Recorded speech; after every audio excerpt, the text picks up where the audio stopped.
बिस्मिल्लाहिर्रहमानिर्रहीम।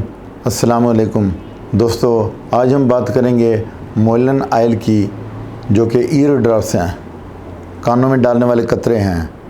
मोलन आयल ये एक हर्बल मेडिसिन है। इस मेडिसिन के तमाम एक्शन लोकलाइज हैं। होम्योपैथी में तमाम मेडिसिन लोकलाइज नहीं हैं, बल्कि मेडिसिन में जो सिर्फ लोकलाइज हैं, यानी कान पर असर रखती है।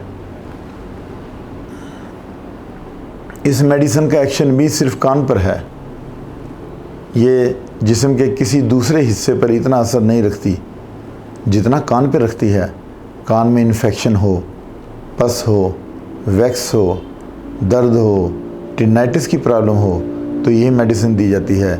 मरीज़ को लगता है कि उसे कम सुनाई दे रहा है, कान के कंडक्टिव डिसऑर्डर का इशू होता है, यानी वो समझता है कि बाहर से आवाज़ आ रही है, कानों में आवाज़ों का शोर सुनाई देता है, बुढ़ापे की वजह से ऊंचा सुनाई देता है, तो फिर यही मेडिसिन दी जाती है। कान का पर्दा फट जाए, कफ की वजह से कान में दर्द हो, तो फिर इसके साथ चिनिपोडियम और थेरेडॉन ये मेडिसिन भी दी जा सकती हैं। इसी तरह चिनिनम सल्फ देने से रिज़ल्ट अच्छा मिलता है। यानी 3 मेडिसिन और भी हैं।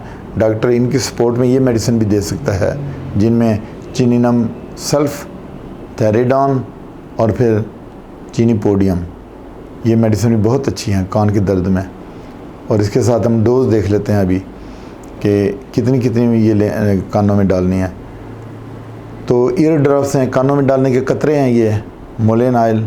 तो ये आप 2-2 ड्रॉप 3 टाइम डालेंगे और इसको कम से कम 1 से 1.5 महीने तक आप यूज़ करेंगे। और जो मेडिसिन डॉक्टर ने प्रेस्क्राइब किए हैं वो भी आपने टाइमली लेनी है।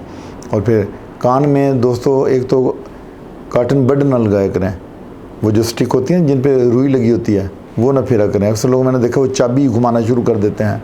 हालांकि चाबी गाड़ी के लिए बनाई है कंपनी ने, लेकिन वो चाबी को इस तरह करते हैं क्योंकि मज़ा आता है कान में चाबी फेरने से, ख़ारिश होती है तो। लेकिन वहाँ पे बड़ी नाजुक और सेंसिटिव वेन्स हैं जो डेड हो जाती हैं, और फिर हमें आवाज़ कम सुनाई देती है या बिल्कुल सुनाई नहीं देती। कुछ लोगों में जिनमें कानों की प्रॉब्लम है वो अक्सर कुछ ना कुछ फेरते रहते हैं। अगर ख़ारिश होती है तो ड्रॉप ले लें, आप वैक्स डालें तो उससे ठीक हो जाता है। तो ये मेडिसिन कहाँ से मिलेगी, फिर वही बात आती है। तो ये मेडिसिन आपको किसी भी बड़े होम्यो स्टोर से मिल जाएगी। और उसके बाद आप बेक्सन कंपनी की ले सकते हैं, पाउल ब्रुक्स है, और फिर उसके बाद डॉक्टर विलियम शुआबे है, उसके बाद फिर लैनिंग कंपनी है, पिकाना कंपनी है, किसी भी कंपनी की आप मेडिसिन ले सकते हैं। इसके साथ ही इजाज़त चाहता हूँ। अपना ख्याल रखिएगा। अल्लाह हाफ़िज़।